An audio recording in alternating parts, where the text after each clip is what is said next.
Look, what a beautiful morning. Yeah, look. So, Pascal, I am going to make one of the best tortillas on the island. And to make the best tortilla, I need the best eggs. You got it here. I believe that you can provide the Wild best eggs. eggs. Wild eggs. From the black chicken. All colors. They are even not half than the normal one. Very small. And the yellow is dark orange. Like the sun. Wow. Yes. I can't wait to try them. They are delicious. But we have to find them. This is the... No, yeah, it's not easy. Huh? If we are lucky, yesterday it was a new little girl, chicken, with 10 black little from one day. Beautiful. Wow. How many eggs do you think will land in the basket today? Will be 5. That's perfect. Because I have one. What's the most unusual place you found an egg? Because they lay eggs in your bed. Oh, try to find place I am not able to find. Some put the eggs on my bed. They enter my room and go to my bed and make the eggs, and they chunk and they left, and sometimes little shit.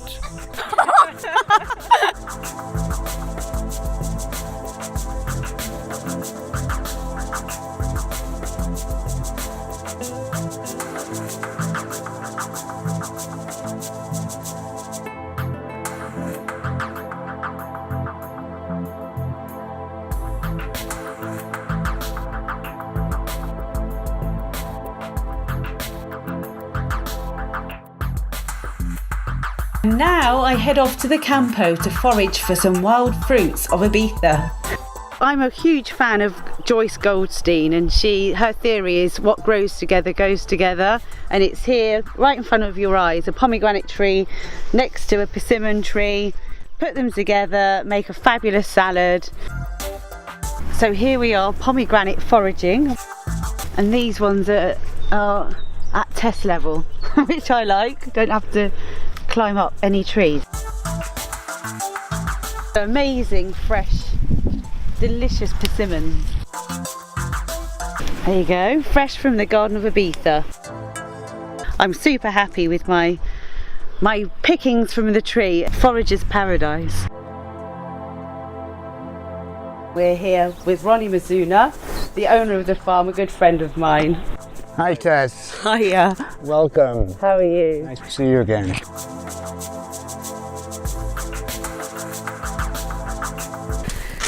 So, you're going to tell us all about the history of the farm? I'm going to take you around and I'm going to tell you everything you want to know. Perfect. Yeah? So, here we go. Ronnie, how on earth did you become a pig farmer in Ibiza? And I didn't come here to farm, I came here to write. And just through a load of circumstances, which would be too long to tell you at this particular point. When I took over the farm, one of the first gifts I was given was a little tiny black piglet, whom we call Borak. Wow. And I took him one day to an agricultural fair in Sant'Eulalia. He was tiny. And everyone stopped to look at this little pig. And this one guy came over to me called Abel and said, "Do you know what that is?" And he said, "That's one of the rarest pigs in the world. That's an Ibicencan black pig, Ibicencan Formentera black pig." They're the most important because the breeding program that we've undertaken, you've got to remember when I first started, there were only 26 of these pigs left. They were the most endangered species of pig in the world. At the moment, we've increased the numbers probably to about 40, because luckily a lot of other farmers on the island, not a lot, a few other farmers on the island have decided to help, because I couldn't do it on my own, it's impossible, because they're very important historically, they're very important culturally. They were the iconic image on this island 50 years ago. He's about 3 years old. He will be our Mantaza pig this year. So Mantaza, I know about Mantaza, but can you explain? Mantaza was traditionally the period in the year where the food was gathered for the forthcoming year, and it I presume, evolved into almost like a ceremony. And it's very, very important in the Ibicencan psyche, the Mantaza. It went out of fashion for many years, but now it's back. He will be ritually slaughtered here, painlessly, and then we will spend the day, myself and my neighbours, as far away as San Carlos, making the sobrasada. And then we keep the fat, which is distributed among my neighbours, for their use over the next 6-7 months. So it's a very important. The yerubas is brought out, the peanuts are roasted, the paella is made. He's listening to me. Don't take it personal. But it's very important because it brings your neighbours together in a sense of community. To me, it's very important that, number one, people realise what exactly is put on their food as it stands at the moment. And number two, organic farming does not need to be expensive. In fact, it's cheaper for me to have organic than to have conventional, because then I don't have to pay for pesticides, which are incredibly expensive.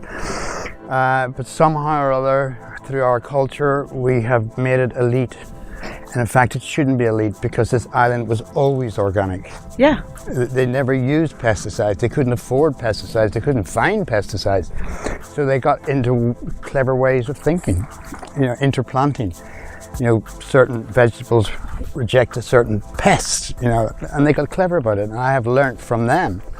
This is how you do it. Thank you so much, Ronnie. And I'm going to make a tortilla with your fabulous sobrasada from the farm. Oh. So, well, you must keep me a little piece then. I will. A big piece. Yeah. Well, thanks for coming, my darling.